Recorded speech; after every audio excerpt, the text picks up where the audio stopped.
Now I'd like to introduce you to someone you might know of. She's recognized as the lady who built organized football in South Africa. Quick story about my friend Fran Hilton-Smith. Fran, in the early days, was on a bus in West Africa with a team of the first crop of South African women's footballers, driving through the jungle late at night, and she looked across the bus and all she saw were frightened faces. And Fran made a decision that night to be the strong one, to be the leader on that bus, to show no fear.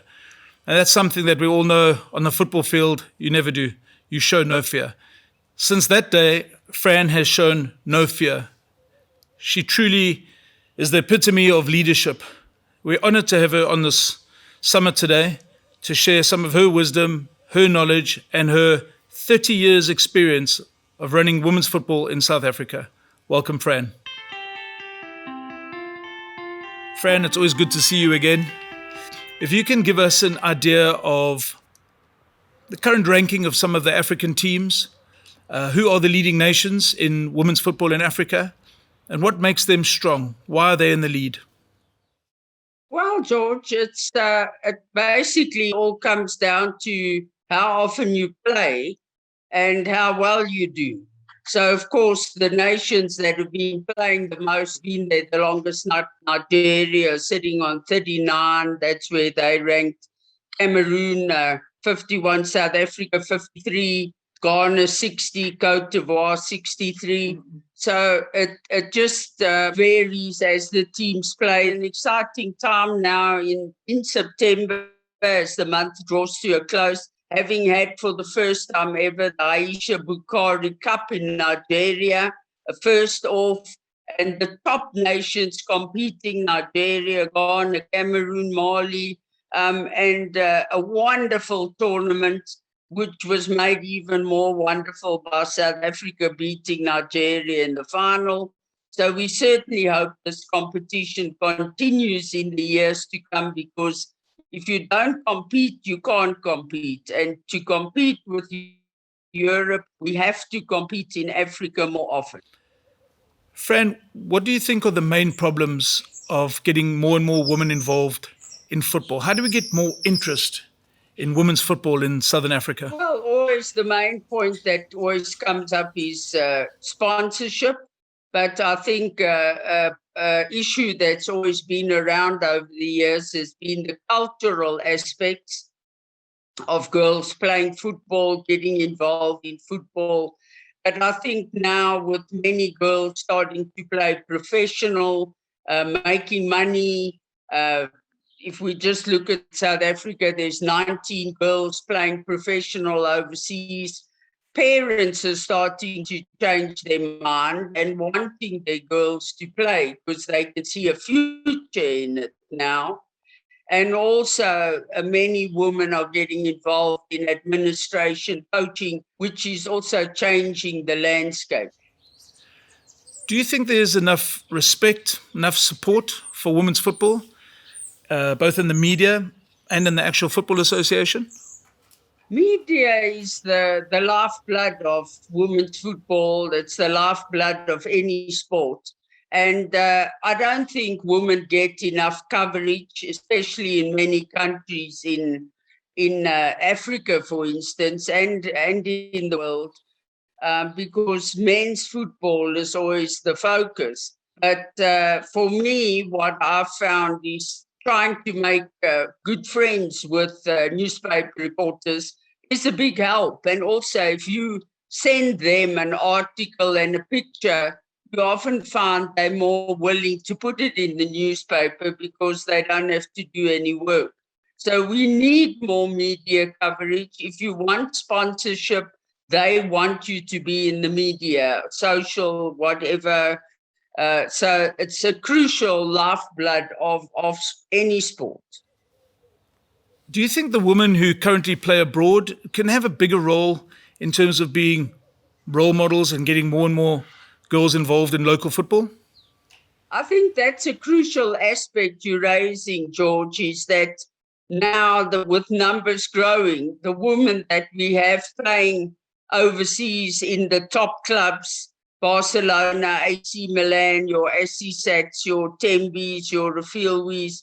I think we need to ensure that those women become role models and are highly publicized so that it attracts young girls back home to get involved in the sport by seeing and witnessing and being spoken to by these top professional women players now, so that they can be encouraged to join the game and get involved in it.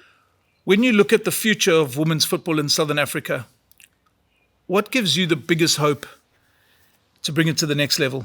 Well, top of the list that we have now, and daily more players going to ply their trade in Europe. This is crucial, and that we have more competition. And I think just of late, I can talk about the Asha Bukuri Cup in Nigeria. It was a huge opportunity for nations to play. We got starting in now September, October, the Women's COSAFA tournament in Cuevera, where all the top teams in the south will be playing. So competition is something that is crucial. We've just had the Champions League, which was always a dream of mine. And what I always pushed for on the CAF technical committee was to have a Women's Champions League. And now it's happened. And we just had the COSAFA one, the South African team, Sundowns, went through. They've had the one in West Africa, East Africa.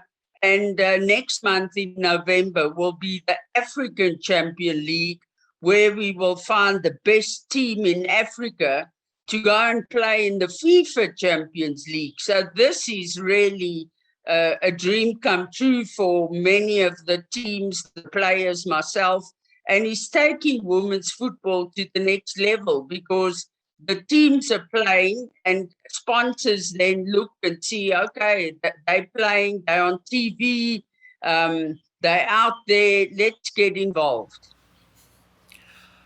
How important do you think organized football in Southern Africa is to take it to the next level?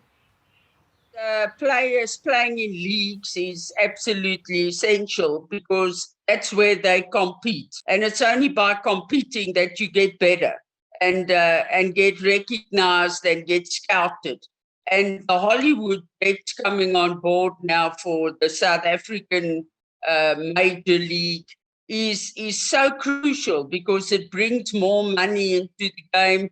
There's bigger prize money. The girls are getting kits to wear and all these basics that are essential to ensure that the game grows and develops, and so that we can one day hopefully have a league like they have in Europe, top class, where the girls are playing professionally, where they get money, so that our players don't have to go overseas to make money. They can stay at home and play in a professional league.